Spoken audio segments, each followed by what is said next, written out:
சொக்கனுக்கு பக்கத்திலே சோடி என்று வந்தவளே நூல் போடவையில் ஒளிஞ்சுக்கிட்டு நினைச்ச தாளம் போடணுமே.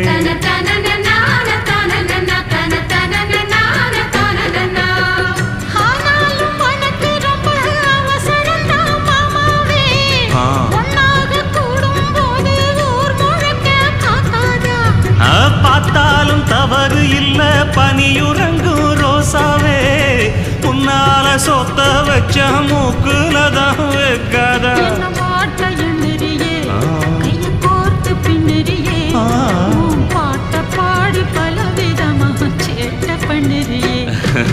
செங்குருவி செங்குருவி காலமட செங்குருவி சேல கட்டி மாமனுக்கு மாலையிட்ட செங்குருவி.